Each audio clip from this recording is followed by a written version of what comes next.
Hello and welcome back to ParenTea, a show where we sip on tea and carry on candid conversation about parenting. I'm Mai Le, your host, and today we will continue with part 2 of a very important topic, parenting on children with mental health. And welcome back, Dr. Khanh Tran, who have been our resident expert in this topic. Hello, Dr. Khanh Tran, and welcome to the show. Thank you for having me back. So, Dr. Khanh Tran, let's continue pick up where we left off last time on the topic of parenting with children that have mental illness. And I think it's important for parents to know and diagnose the early sign that their children going through this process and when and where to get help so that their children can be back to the mental well-being state. So without further ado, let's dive into the topic. In your many years of experience working with family and children, do you think mental health or mental illness is treatable? And how many, successful cases that have you had in the past? I like to say 100% success, but that's not always the case. I wish it were. Kids can sometimes continue to struggle with mental illness depending on the type of mental illness and the severity, but they do learn coping strategies to help with it. Like with anxiety, they may learn how to meditate to help with the fears or the anxiety that arises. And so learning coping strategies or learning ways to deal with anger can certainly help them communicate their illness and communicate the manifestation of some of their issues and problems. So that's the other thing. One of the things that they learn to do in therapy is to communicate. When they are experiencing anger or frustration, they may be inclined to talk about their emotion of anger as it arises. And then they learn to maybe take a step back or go to their room so that they can take a break. Wow. Thank Dr. Tran. I think the topic that we have today is very important and is the problem that not the children go through, but the adult as well go through mental health. Everybody nowadays talk about mental health. It's just like it become a norm. And some people, some family don't want to talk about it, but some people treat it like, oh, it's normal, it's mental health. I think it's important that for parents to see the early sign and to know when is the right time to get help from professional standpoint to treat for their children, because the children is hopeless. The children think that, or maybe they don't even know that they go through mental illness, and by the time it's become too late. So Dr. Tran, when is that considered too late to get help? Is there even the word too late for help? Let me put it this way. You used the word hopeless. Symptoms like hopeless and helpless, once the child reaches to that state, the despair, the point where they feel hopeless and helpless, they may engage in what's called parasuicidal behaviors. So behaviors like cutting. I've known some kids who use an eraser. They erase their skin, overdosing, taking drugs. But parasuicidal behaviors are really behaviors like cutting intended to just communicate to us that they are in distress. That's why it's parasuicidal behavior. Now, we want to make sure we address those behaviors before suicidal behaviors. So there are indications or signals that they will demonstrate and reflect to help us recognize that they are in trouble. So make sure we address those parasuicidal behaviors when they arise. However, how we address them is key. So if you have a child who is cutting, typically it's around the wrist or the knee area or the legs. These are or the arms. These are typical areas.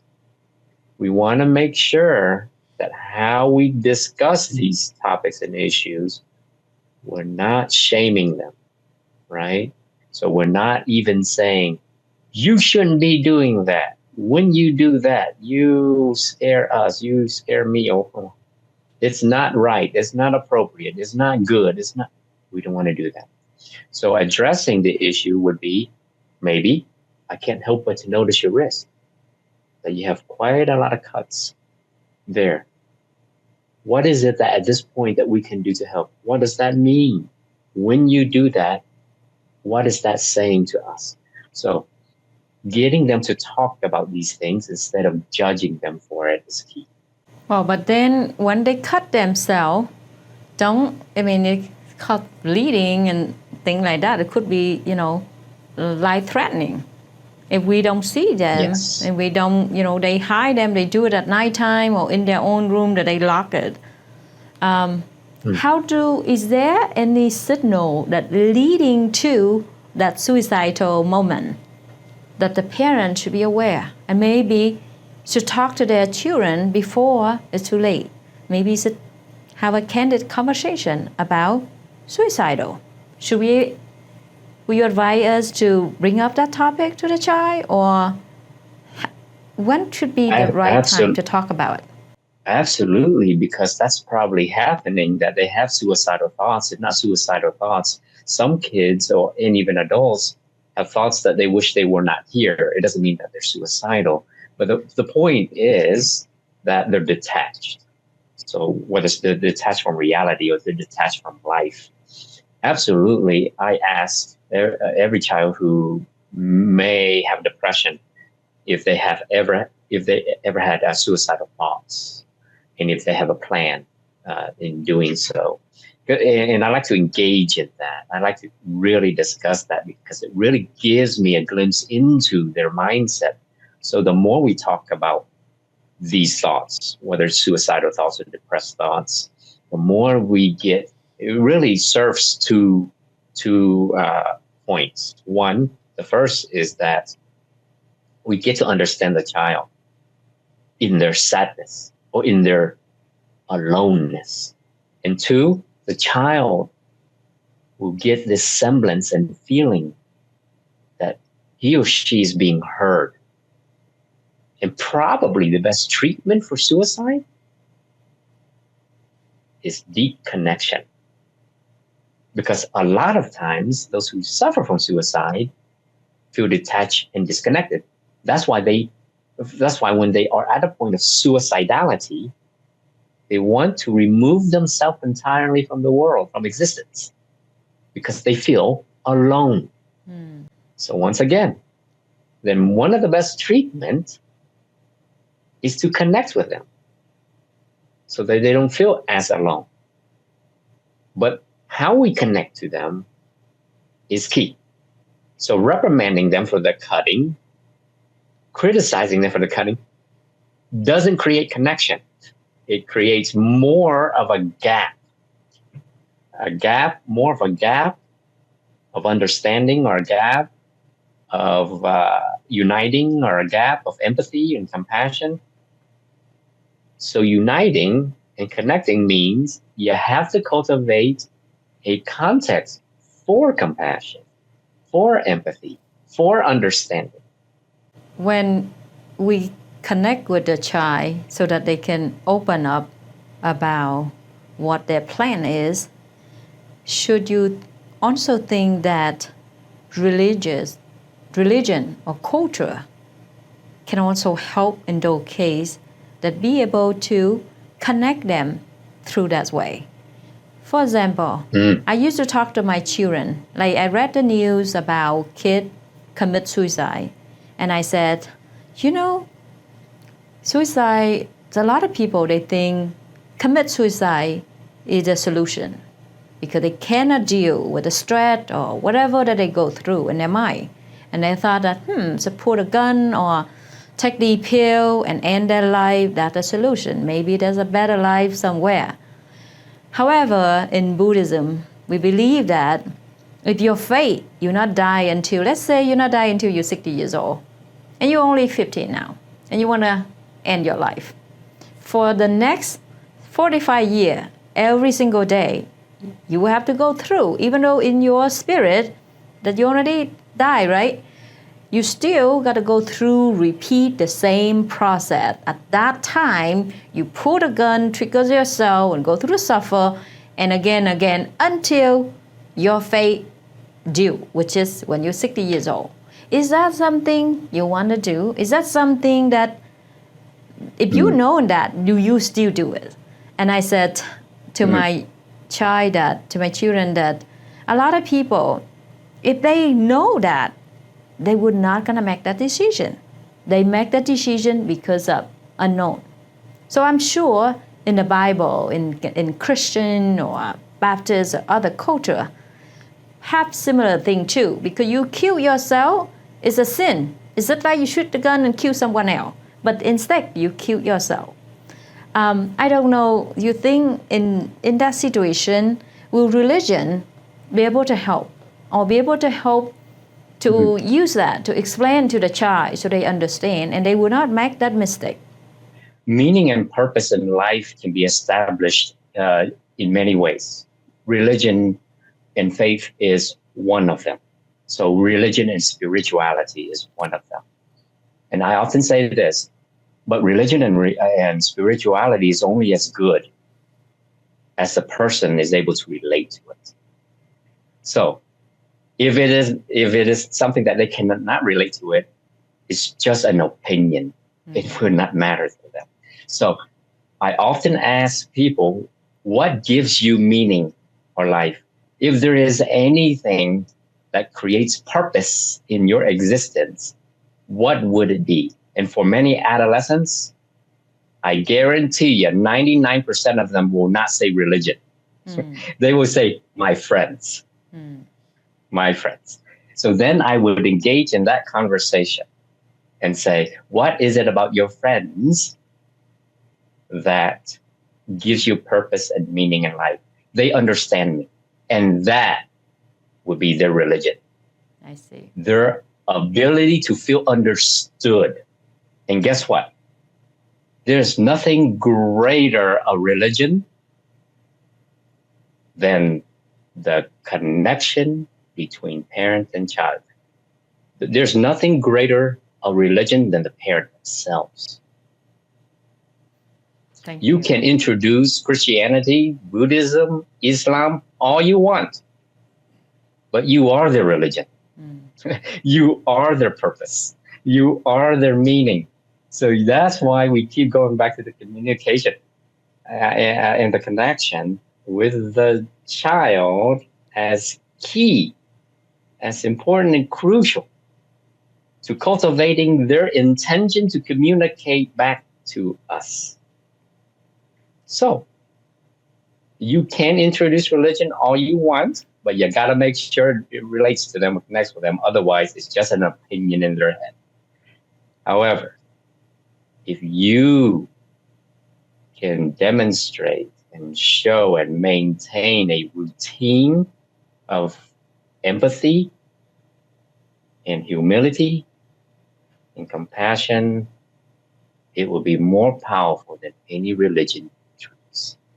And Dr. Tran, we talk about this many times in previous episode. The important role of parent is to love your children unconditionally. No one can replace parent or can take the role of the parent in their child. So for that, if the parent notice the kind of behavior in their children, and that could mean that the kid go through some stress, anxiety, could lead to mental health, should it be the time that the parent spend more time with the child and show that we love them unconditionally and they can do anything that they have some problem, they should only come to talk about. Or maybe, give them some space because they need some privacy or they need to be alone. What would be the right approach? Depending on the situation, the child, sometimes leaving the child alone or in solitude is one of the best acts of compassion we can offer. When you said love unconditionally, that is a tricky one to me.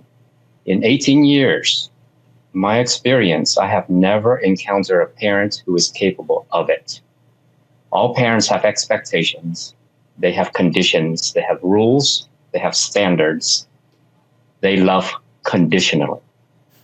That's a natural phenomenon. There is no such thing as a parent who loves unconditionally. I've never met one in 18 years, and I've met at this point tens of thousands of parents. So unfortunately, that is the case.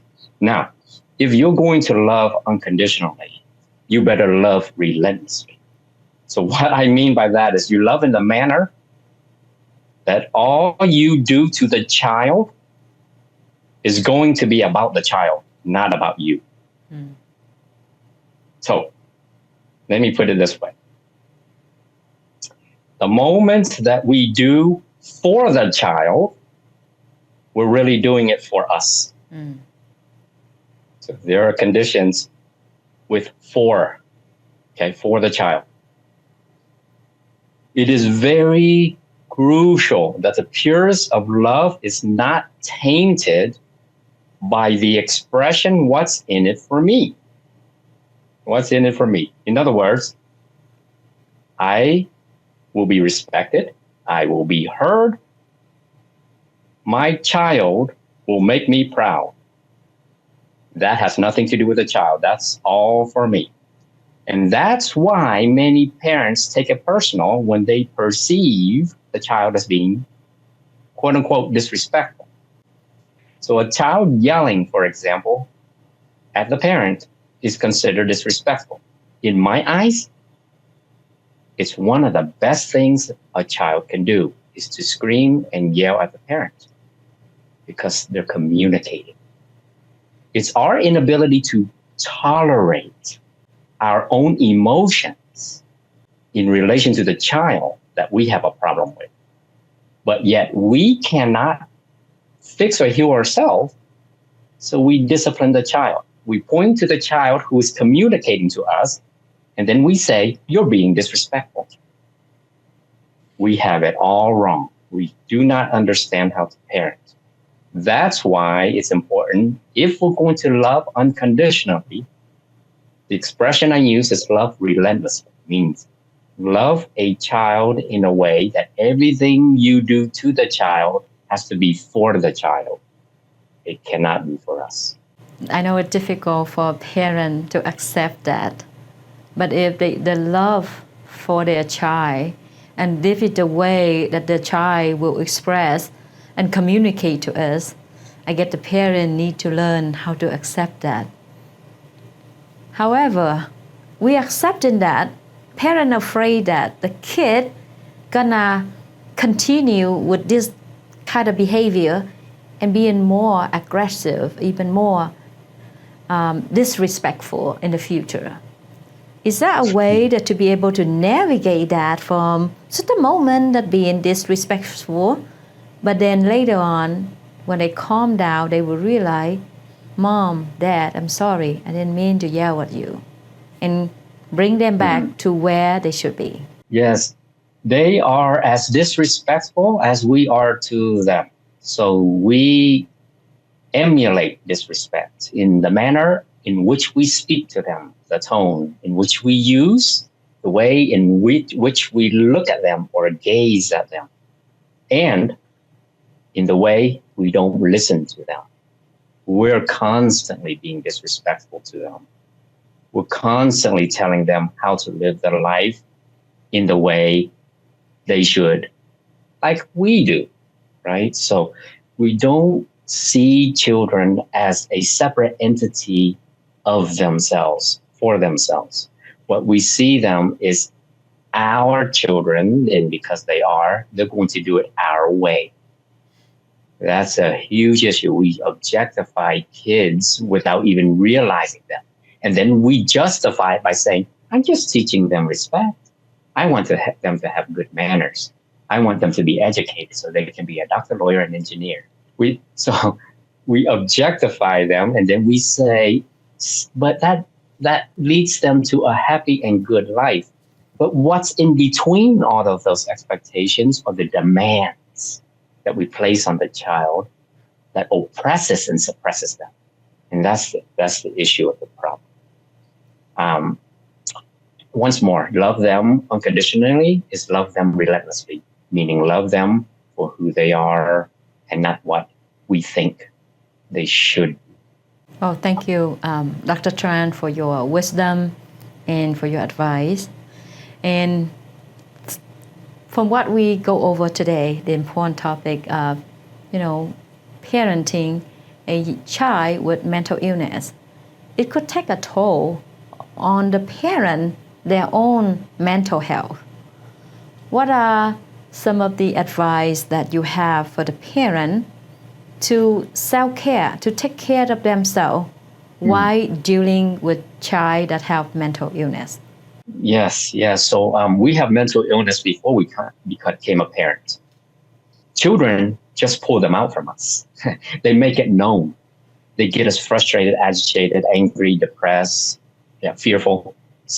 We doubt ourselves, and we even doubt our parents. We sometimes reflect back and said, I should have done, I could have done, I would have done it differently.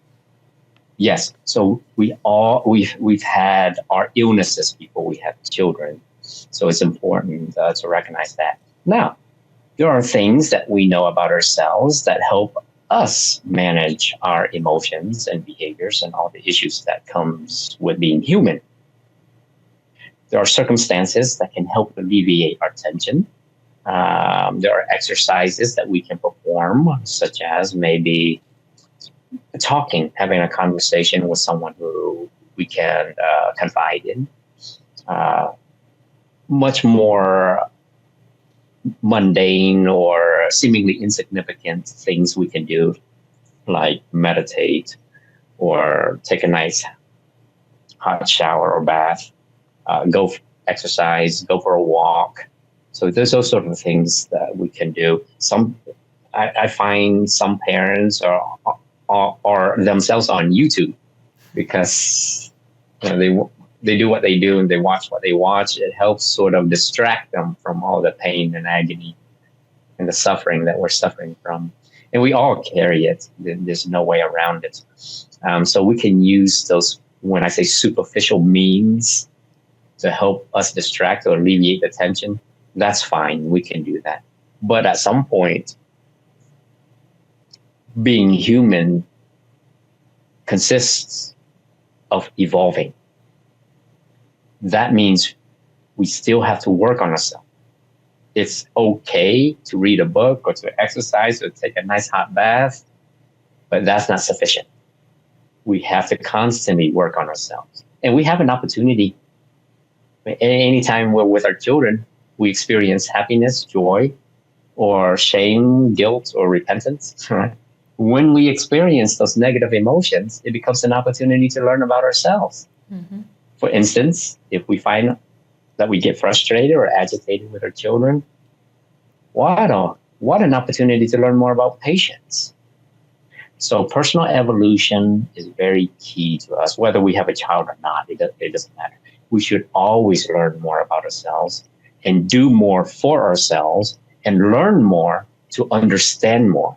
And that's how we grow. Thank Dr. Tran for sharing insightful information today on the important topic of children's mental health and how parenting would help your children navigate through this process. Before we end the talk show today, is there anything or any tip, any advice you would like to share with the audience? This came to mind. I can be very hard on parents because I need to be sometimes. Sometimes we need an awakening because we're so stuck in our heads, constantly judging and blaming. It's too easy to point at other people and say that they have a problem, and it is far too easy to point to our children and blame them for our bad parenting. So I have to be hard on parents. Now, when I'm hard, I want them to understand that I have to be for our children. They need us, the best of us. Not perfect, but they need us to understand our behaviors, our thoughts, our feelings, and what we are doing to them. So it's important that we recognize that our version of reality may not be perfect, but we cannot impose ourselves on the child as if we think that we know more. Now, it is fair to say that we do know more because of our experience, but just because we know more doesn't mean we know better. So listen to your kids, because kids have a great way of being wiser than we are. Thanks, Dr. Tran, for your advice. And as I know, your style of parenting is conscious parenting. Help the parent reflect upon themselves as a parent and build a connection with their own children. And you are watching the talk show ParenTea. This is the talk show where we dive into deep conversation that would help the parent and the children create a loving, understanding, and growth environment in your own family. And that's important in any household, is to be the parent that love and have great relationship with your children. Thank you again, Dr. Tran, for your time and all the wisdom and the advice. And thank to audience for watching this episode. It's very important to learn how to deal with, how to work or how to help our child go through mental health process. And if your family go through this, if you have child that currently go through mental health process, it is important as a parent that we should prioritize. You should drop everything and just focus and help your child through their mental well-being, and help and maybe look for help out there to can assist in you. That's where professional come in play. If you need help and you want to schedule for consultation to help you to navigate through this process, just pick up the phone, dial the number 307-655-5510 for your private consultation with Dr. Khanh Tran. And again, thank you for watching. We are looking forward to continue our ParenTea talk show in the next episode. And I promise that every episode we will dive into different aspects, different role responsibility on different issue that as parent we go through each day. And that until then, continue sip on your tea and watching ParenTea. Thank you.